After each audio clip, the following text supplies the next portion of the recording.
So at that time, we got a report from my hometown, Oh, wow. Medan, of a case involving 21 young women and girls in the swallow nest industry, burung walet, home industry. And they have been working there, I think 2 to 6 years. So some of them even started very young, like age 10 years old, 12 years old, and they work excessive hours, like 15 to 18 hours per day. Wow. And for those many years, they did not get paid at all. Sending these kids back to school to solve child labor, I don't think is always the correct way to do that. Because at the same time, I think there are other ways we can do, like I mentioned.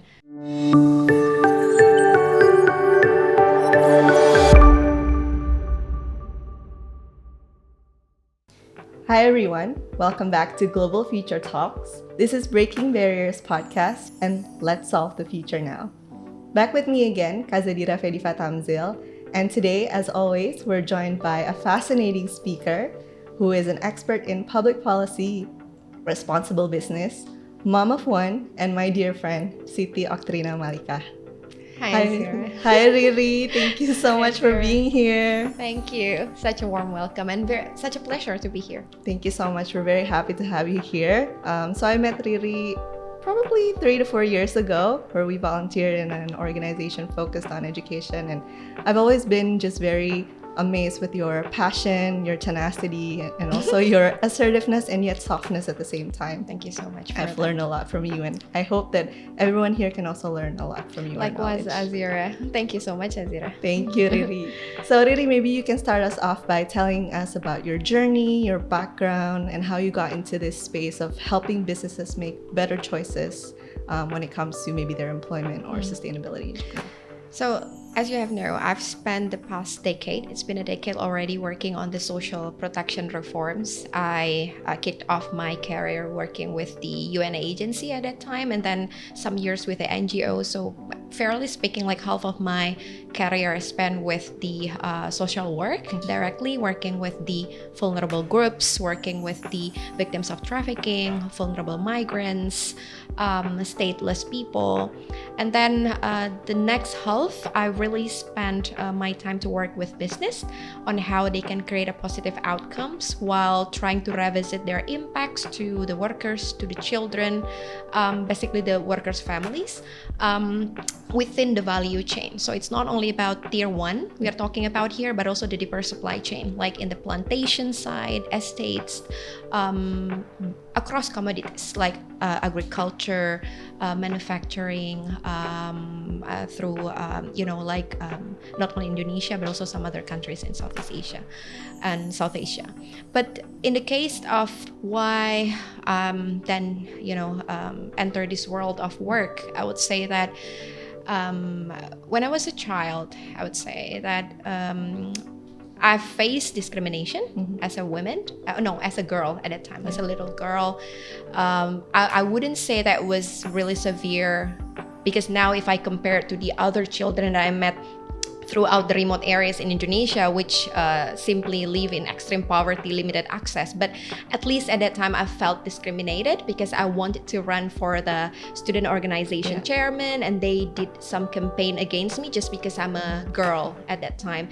They used the religious platforms just to say that, oh, because she's a girl, if she's a boy with her capacity, then I would choose her. But at the end of the day, I got chosen for that position. And then the other occasion is that we're supposed to graduate from the same university, Azira, but at that time my family finance was not that good. So then my parents said that, oh, probably we won't be able to finance you for the whole undergraduate program. But I got lucky. I applied for scholarship, so I got scholarship for my bachelor degree. But the point from there is that I myself felt discrimination. I experienced limited access to education in a way, even though it's higher education. And then it harnessed my passion, my intention, also where I want to lead my career, what I want to do. And I feel that there are so many children out there who even doesn't have the opportunity to finish their elementary educations, and there what I want to go and what I want to do, I think. Yeah, I think that's why I feel so much passion coming from you in whatever you do, because I think, the work that you do is fueled by this personal experience, right? With discrimination that a lot of young girls and a lot of women in our world in Indonesia today also feel, right? Maybe you can share a little bit, Riri, in your experience within the supply chain or from so Riri does a lot of field visits, right? And so she has a lot of first-hand experience into some of these discriminative practices against women and also children. And maybe you can share to us a little bit, Riri, and enlighten us on this topic. I'm trying to think which case that I would like to share that probably can shed some lights. And I'm thinking of a case that I handled around 5-6 years ago when I was still with the UN agency. At the time, we work on protecting the victims of trafficking, whether they're sexually exploited or it's labor exploitation or even organ transplantation. So at that time, we got a report from my hometown, Medan, of a case involving 21 young women and girls in the swallow nest industry, burung walet, home industry. And they have been working there, I think 2 to 6 years. So some of them even started very young, like age 10 years old, 12 years old, and they work excessive hours, like 15 to 18 hours per day. And for those many years, they did not get paid at all. They were promised they will get paid. They were asked to sign a paper saying that they have received the money, but in actual case, they haven't received anything. And they say that it was being deducted for their food, for their personal, soap, shampoos, and everything. And the case came to our attention because one of the girl passed away. So the girl died because of sickness, and then 2 other girls in critical condition. So basically, they were malnourished. They were forced to do different things. So besides the swallow nest industry itself, they have to do domestic work. So they have to wake up early morning and slept really late, and they got sexually exploited and abused as well. So it was really bad. And then I went down and met this this group of young women and girls, and clearly they were victims of trafficking at that time. They did not, I think nearly all of them dropped out from school like quite early. All of them come from Nusa Tenggara Timur at that time. So then we provided support, we provided care, psychosocial support, food and everything. And then we repatriated them back to their hometown, and we carry out like reintegration program, like sending them back to school or skill training if they wanted to, because school is not for everyone, especially if you are 16 years old and you have left school like 6 years ago. It will be very difficult for these a child to go back to school, while at the same time her family also need financial support. So probably skill training and channeling this young girl to have a decent work, dignifying work with minimum wage at least is the other thing that we did at that time. So from this case, I'm quite happy with the outcomes, even though in terms of persecutions of the case, I think it's a bit unfair to just punish some years of these perpetrators. But anyway, these girls managed to went back home, and then to come back home with the families and have reintegration assistance at that time. Then that's just one case, Azira, that I mentioned, but there are so many other cases more heartbreaking that I've faced and supported throughout my career. And now that I'm working directly with business, the approach is quite different. I am no longer working or assisting the vulnerable groups directly. I work more on the making guidance, guide the like the factories or the plantation or even the international brands on how they can direct their resources and make a correct investment to make sure that everyone in their value chain, from their own premises until the deeper supply chain, the workers and families can at least lead a decent life, can pay for their children to go to school, can enjoy health care, can have a proper child care when they are at work and feel safe that their child is being taken care by someone else. So these are the line of work that I'm leading right now. It's a lot of homework. It's a lot of things to be done. And I would say we cannot ask business to do everything as well. Private sector is just one actor out of the pentahelix, right? So there are government, there are societies, individuals that have to take part as well. Yeah. So Riri, we can unpack a little bit more about the collaboration, partnership a little later in this podcast. But I'm interested now to also deep dive into actually what businesses can do, what kind of policies they can devise internally and within their entire value chain, as you mentioned, to make real changes, right? And maybe you can share a little bit about your experience or some of the policies that you've actually pushed companies to do and actually implement and make real changes. Of course, when you talk about companies, Azira, there are good apples and there are bad apples, right? And we cannot just focus on the bad apples because it won't, lead to any improvement. I think what we have to do is look at the good apples and share it widely and make them the champion companies, to make changes and inspire the other companies. I've seen like so many companies, at least the one that I've worked with, that they carry out genuine efforts to be able to improve the lives of the workers, not only in their premises but also throughout their value chain. Take an example like IKEA. Like everyone knows IKEA, use IKEA's product. For me, I feel good to use IKEA's product because I am one of the consultants to make sure that they are compliant to the child protection standard and everything. They use a lot of home workers, right? So even though they have this first-tier factory producing the end product for them, but this supplier use a lot of and employ a lot of home workers. Like IKEA has a certain policy which says and puts standard on how much these home workers should be paid, and that's the minimum. That's how they protect, because these home workers is paid by piece rate, right? So it's important to protect them, that every piece that they produce makes sense to lead a decent life. I think that's one effort that can be done. Pricing strategies for a business, they should think about that and make changes where necessary. And then the other examples, I think that can be a good examples, like VF companies, VF corporations, like Kipling products, Vans shoes, one of the biggest apparel companies in the world, right?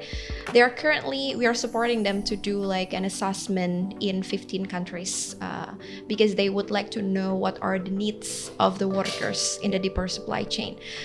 I think this is a very good first step. You know why? Because often, like private sectors or even whoever, we think we know what the workers need, what the beneficiaries needs, but actually we need to carry out an assessment to make sure that the program, the projects, whatever that we do, the investment is according to the needs of the beneficiaries. And VF Corporation do a very good job for that one. They carry out a worldwide assessment in so many suppliers, hundreds of workers in each of the countries, to be able to get this idea what actually the needs. Is that about access to water? Is that about access to childcare? Is that about child-friendly spaces? Or is that about a more standardized approach for maternity protection? Or what is it about? So I think this is a very good practice that companies can take to make sure that they understand the issue. Once they understand the issue, then they are able to carry out corrective measures if needed, or mitigation planning for the future. I think that can be a good two examples. I can name other companies who have done so, but I think those two are quite decent to be discussed. Yeah, I think it's very interesting because back when I was still doing my studies, I read a lot of literatures that paint private companies as evil or villains, right? They just want to make a profit and things like that. But I think it's really wonderful and heartwarming to see that a lot of businesses are actually making concrete changes in their own internal policies to make sure that their whole entire value chain respects human rights, and also maybe create a better environment for their workers so that they can balance both professional work and also maintaining care at home with their children, or even their parents if they're still taking care of their parents, right? Yep. And as you mentioned, pricing strategy is a very interesting thing that we can talk about, really, because actually, I understand now that also a lot of consumers are willing to pay more premium prices for products that can show that they meet certain standards, maybe certain ESG standards. Maybe you can tell us a little bit, really, about that, the movements in that space. Like, what is ESG? What is all these metrics? And we discussed about this, right? Yeah. It's just changing the names. Basically, we used to call that as CSR and then sustainability and then ESG, but basically they talk same things, right? It's about people, planet, and profit on how they can strike a balance, the business on that one. I think the movement is getting stronger right now. I can really see that now business, especially those related to the international supply chain, that's the issue. We can discuss about the domestic supply chain at another, occasion. But those connected to international supply chain, and many of them are getting pushed, especially by the government, by the consumers as well. Let's talk about consumer. There's so many consumer movement, especially in garment sector. Azira, right now, like globally, like start in the UK on how pay your workers hashtag. And then about the plastic recycling, there are now a lot of recycled plastic becoming your shoes. I don't need to name the brands, but come a question from the consumer: where is your plastic came from? Are you sure that not child labor picking up the trash to produce that plastic that you use for your thousands of dollars profit from one shoes, for example? Those movement is getting stronger, and there are so many international forum right now where companies wants to show that they take actions to be more sustainable in a way.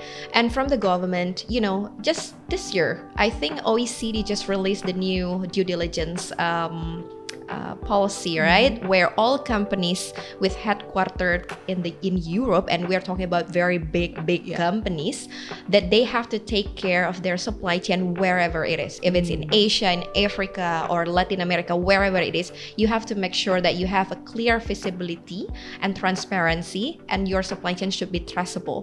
And this due diligence create a strong push as well to the European-based company, especially, to take care of the value chain, to work more with their suppliers, with the sub-suppliers, with the farmers even in the deeper supply chain, to make sure that they have a clear visibility. We don't say that they have to be 100% zero child labor, for example. No. You know Tony Chocolonely just now, which is known as one of the most sustainable chocolate company, and just got awarded for the anti-modern slavery award. They just announced that they have thousands of child labor in their supply chain, and they say that out loud. And they say that we have tried our best to be sustainable, but still we found like so many child labors in our supply chain, and we will not close our eyes. We will take action. I think that's something that business should do. They have to acknowledge whatever issues and challenges in the supply chain, not trying to hide it. Now many companies, when they found child labor, they try to kick that child labor away and feels like nothing happened. This should be the case. They have to remediate the case, and so that can change, because one child labor can implicate hundreds of others out there. I mean, we have to take action on that. But just to show that there are bad companies, there are good companies, but I think we have to champion the good companies so that creates like a domino effect for other companies, right? Yes. And I think we now see that the movements are probably coming in more from Europe and from multinational companies, but local companies like in Indonesia, hopefully they can also make a lot of these changes, and if they have, then we would love to hear more of these stories, right? I'm very optimistic that we will go to that direction. But right now, just recently, Azira, I did a market research for Indonesia. I think the capacity of the MSMEs, which is over 99% of our companies in Indonesia are MSMEs. You know about this, right? But they really still focused on profit, making profit, and on how to survive. So if we want these companies with only domestic market, to take care of their sustainability issue, I think we need to gather a lot of support from the larger companies. Right. at least to make a trickle down effect, so these large companies, they use the service of MSMEs, right? The MSMEs is their supplier, oftentimes they are beneficiaries as well, so they have to do more, these large companies, to be able to create changes in MSMEs. But it's a lot of work again, but we can go. I'm looking forward actually to having more intervention to the MSMEs. This is something that is, I've been working in the issue of responsible business in Indonesia as well, and I feel that the focus is mainly still on the large business, large companies with resources to handle emergency responses by themselves, climate change, whatever it is, But these MSMEs, if we just push them through policies and ask them to do that by themselves, I don't think there will be changes.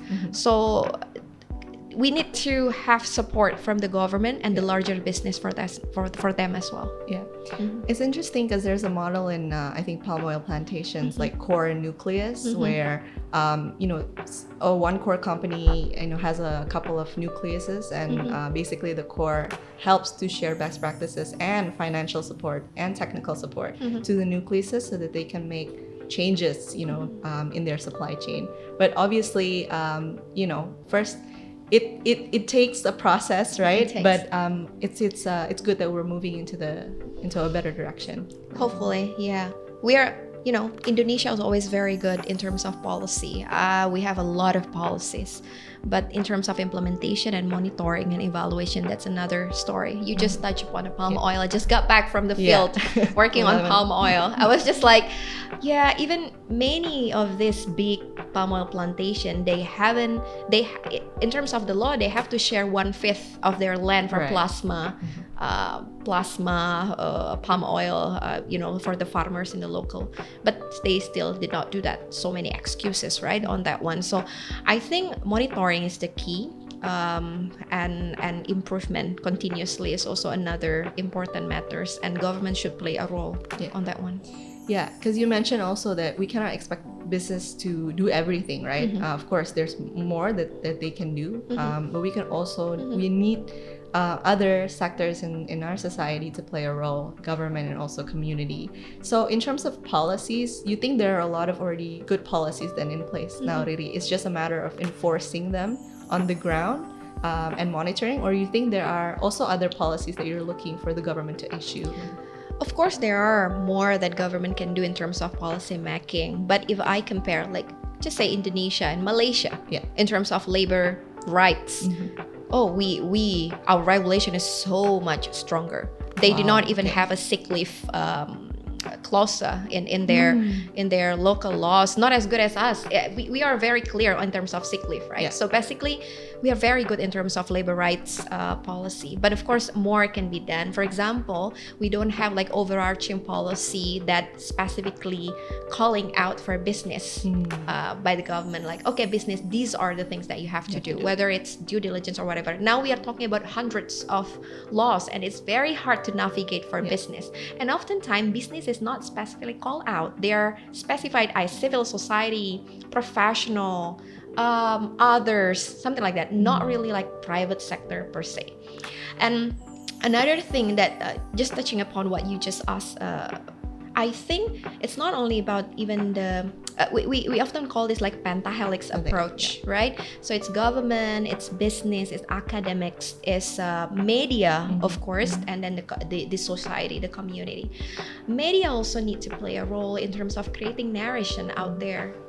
We can still see like a very heartbreaking way on how media capture child labor or children that is sexually abused or children that is raped. The way media capture that, I feel that they need a lot of training in terms of child protection so that they know how to spread the word out there, changing perspective, create behavior change. I think a lot of work need to be done for the media as well. But on the other thing, so it's not only business, right? Azira, at the end of the day. And then government needs to policy issue. Monitoring is a big challenge for Indonesia in terms of monitoring. Still a lot of corruptions everywhere. And then community needs to play a role, like academics, do research, give way out, like solutions, what can be done. I think this pentahelix approach need to, maybe a forum where everyone is gathering, but it's not just a talk coffee shop. shop, Yeah. a coffee shop forum. It needs to be, having a very specific topic that they want to discuss and create a solution and work towards that solutions. Because right now, for business, I would say that those connected to the international supply chain with international market are the one that is more aware on their impact and wanted to create changes, because they're often under scrutiny, right? One single case can mean millions of dollars to repair, so they want to mitigate that. So, but for domestic one, I think we need to have that trickle down effect. I think Azira, start with the large companies to be the champion, but they have to be able to affect the smaller sized companies, work with government, media, community, UN agencies, and the other people which interested in the issues as well and have capacity. Yeah, and it's very interesting what you mentioned, because we cannot just basically say, oh, businesses have to be more responsible. We need to get more specific also in the policy side, right? What do businesses actually have to do, right? And as you mentioned, sometimes the laws in Indonesia are quite fragmented, so businesses have a hard time sometimes navigating through these different pieces of regulations and all that. So maybe having more of these forums where we can have more of a concrete, direct discussion that is topical, maybe it can help make businesses more aware also of the many regulations that are already in place and play a role in actually implementing those policies, right? Yeah, that's very true. Yeah. And you've mentioned a couple of times the issue of child labor, right? And I think that's a very interesting specific topic that we should talk about, because Indonesia actually has set a target to end child labor in 2022, which is this year, right? Obviously, I think from what you have mentioned, there's still work to be done, right?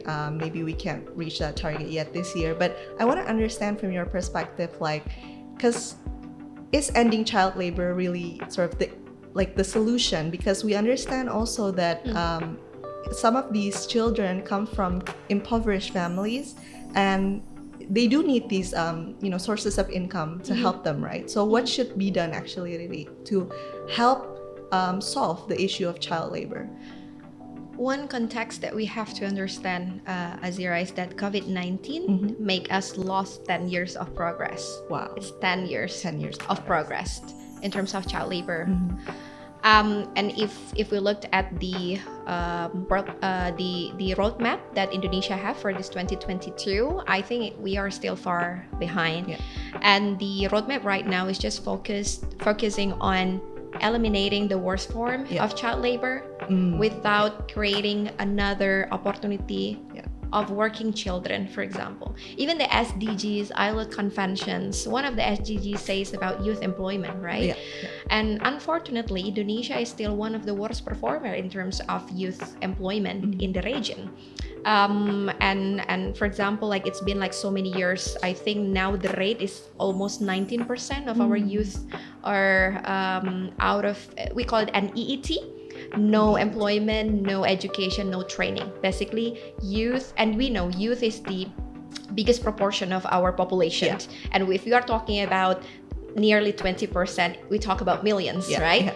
And they're out of job, out of training, out of school.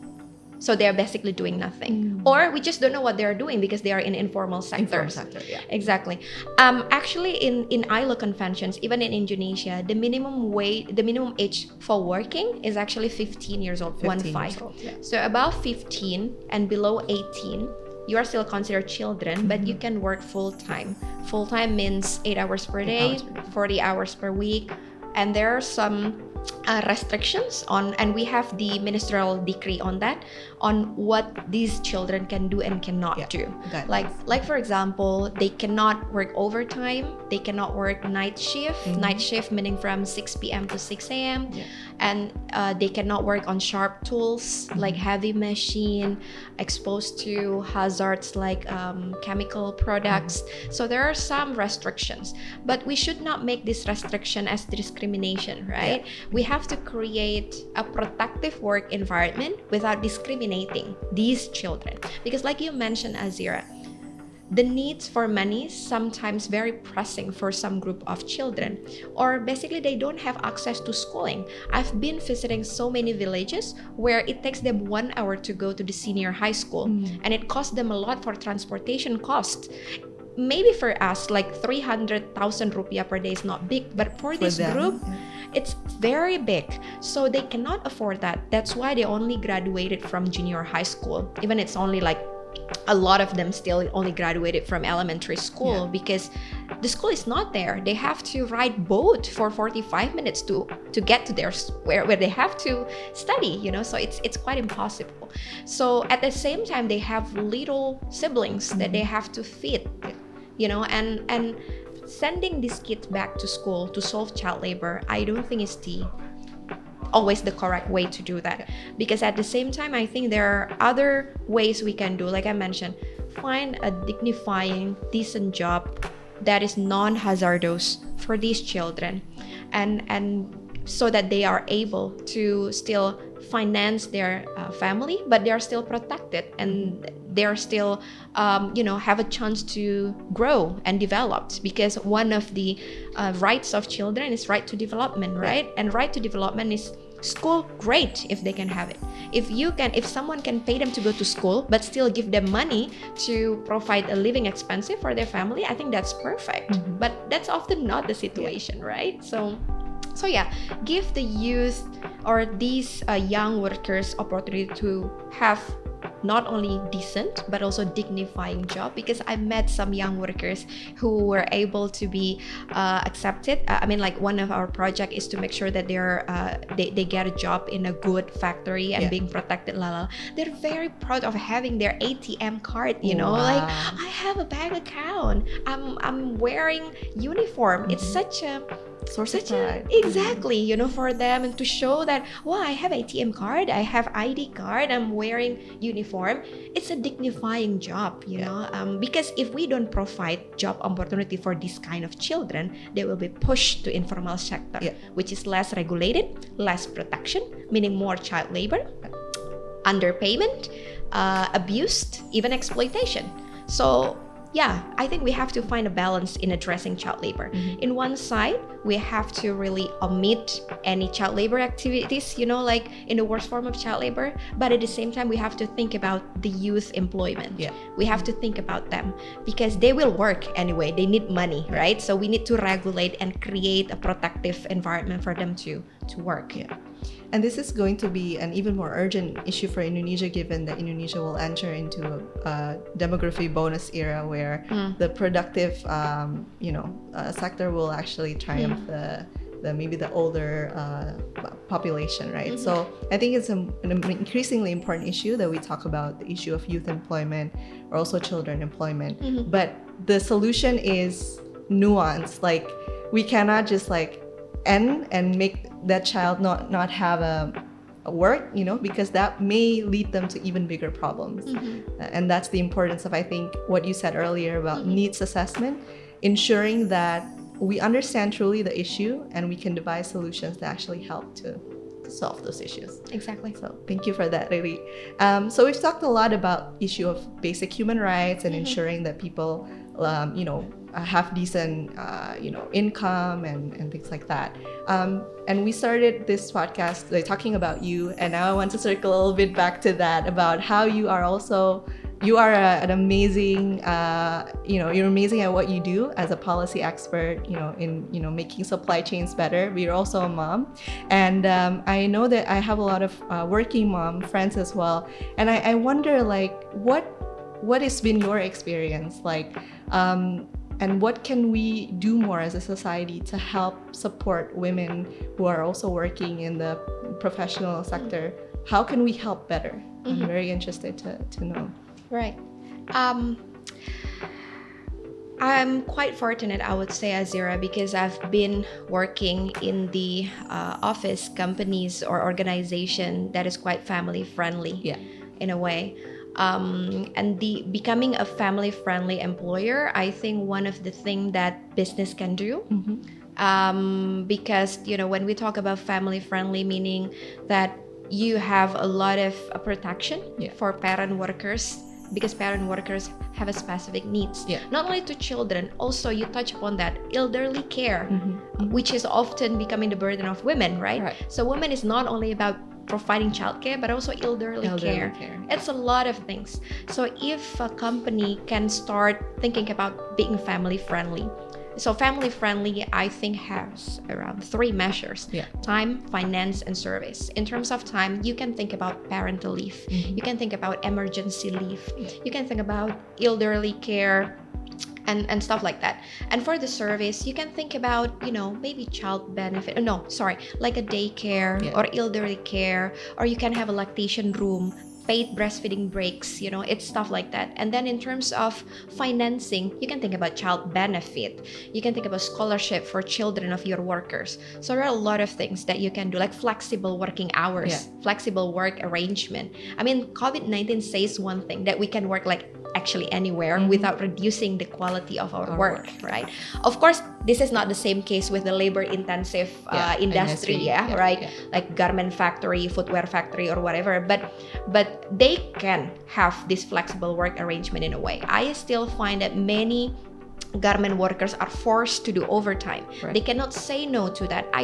If we are aiming for a family-friendly factory, even labor-intensive one, we can try to shift the work hours of that particular worker, maybe from shift 1 to shift 2, or not giving her overtime, or providing daycare center in the factory or near the factory. So this mom, maybe nursing mom, can go to the daycare center to breastfeed their children. Because I still find, Azira, like some women, especially in the labor intensive, we are quite lucky because we are kind of like professional, in a way. Even it's hard for us.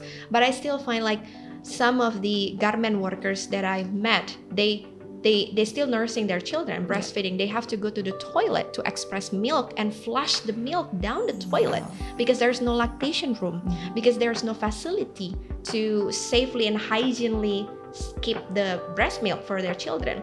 So it's very difficult for them to be, able to exclusively breastfeed their children, while, the government always said, 6-month exclusive breastfeeding, employer support breastfeeding, but there is no guidance practically for employer to do that. So I think how to create a better world for women to work. You remember Chani, right? Chani once told me, like, you know what, Riri, in Sweden, there is no term working mom. Because it's weird. Working mom. What mom's supposed to do? Just becoming a mom? Is that so weird to work? So there is no term working mom because it's so common for a woman to work and becoming a mother at the same time. I think mainstreaming that idea in Indonesia is a very important measure right now, that it's okay, you're a mom, you are working, and we have to support, because this is a biological traits, right? It's something that women need to give birth, women need to breastfeed. So I think employer, government, everyone, individuals in the society should understand this and provide support to moms, supporting mother who are working, not working moms. Yes, supporting mothers who are working. I think it's the best thing to do because it's preserving the next generation. It's ensuring workers' retention. I mentioned this to you, right? We carried out a project on family-friendly workplaces in the Philippines, in Bangladesh, in India. I think the result shows workers' retention.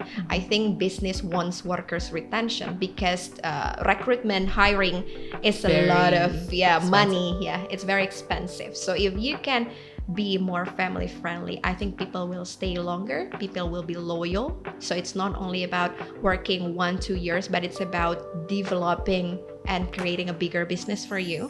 So it's something right to invest on becoming a family friendly workplace, so that mother like me and mother out there can enjoy the joy of working like me, because I feel that now my employer, the place that I'm working is very family friendly. So we can excuse for vaccination, if there's no childcare support, I have to work in the evening because then I have to wait for my child to sleep. But we can find a balance in terms of work responsibility and our childcare responsibility and be flexible about it. Yeah, and I think the support system at home is very important as well. Kind of mainstreaming to husbands out there that care is shared joy, right? And so it's not just okay, we carry the children and we have breastfeeding responsibilities and all that, but everything else should be shared. It's I agree. You touched that, Azira, because right now seems like for the good father who wants to take care of their children, it's very difficult. It's very hard for them. I feel bad even for my husband, which only have like 2 days of leave, right? In our law. 2 days to be with the loved one, the newborn. I mean, that's very heartbreaking, actually. Exactly. So it's I think a lot of work in terms of policy on that one, and a lot of sustained campaign. So it's not enough to just have one-time awareness raising. It should be an awareness raising that is happening in a sustained way, over a period of time to really change the behavior, the mindset of people. It's a lot of work. We are a big country, right? But we can start somewhere. Yeah. Thank you, Riri. I am more optimistic than I have ever been. And I am very glad to hear that people like you are really in the field trying to make changes, concrete changes to businesses, to markets, and hopefully also to policies. Hopefully policymakers can hear the great stuff that people like you are doing and really listen from you, because you have a lot of firsthand experiences, right? And hopefully some of that can be translated into actual policies and regulations. Thank you so much. And stronger monitoring. Yes. Very important. Not just issuing policies, but actually enforcing them on the ground, right? So Riri, at Pijar, I think we believe that the theory of change has to be, we have to reshape minds, markets, and policies. And I think we've touched on all of that. I think it starts also at home, changing our cultural, mindsets that actually, women have rights, and like care is a shared joy between men and women, and markets, we touch on that a lot. Like a lot of businesses now, especially larger companies, are making concrete changes, and that makes business case, right? Workers retention, and then also they can have better relationship with their consumers and all that. And then lastly, policies, not just issuing policies, but also enforcing those policies, right? Exactly. So a lot of work needs to be done, but again, I'm hopeful and I'm thankful that people like you are on the field. Thank you, helping Azira. to make big changes, really. Do you have any last statements you want to share with our audience today? Related to the issue, right? I think this world of work is quite niche in a way. Sometimes we don't have the guidelines or we don't have the model that we can copy. But I think working in this sector with a business, with the issue of human rights, and with the government factor in, and also the community, I think what we need to do is really the collaborations. I know we sometimes get tired of the multi-stakeholder initiative and so on and so forth, but I would say that's very important, and that's the key, to have these as many people as possible to understand the issue and understand that it takes a village to solve this issue, and not having a like a prejudice. So it's just an honest discussion, honest and open discussion about the issues, about the challenges, so that we are able to implement some solutions, maybe join collaborations, because a lot of things, right, that needs to be solved. Right. Thank you so much, Riri, for reminding us also again that, collaboration is key, and it's not just the word that we have to say, but we actually have to put the meat into the bone, right? Exactly. Into collaboration. Yeah, you say it very well. Thank you so much once again, Riri. It's such a pleasure to have you. Thank you for having me. Thank you so much. Thank you, everyone, and please stay tuned for our other episodes, and let's solve the future now.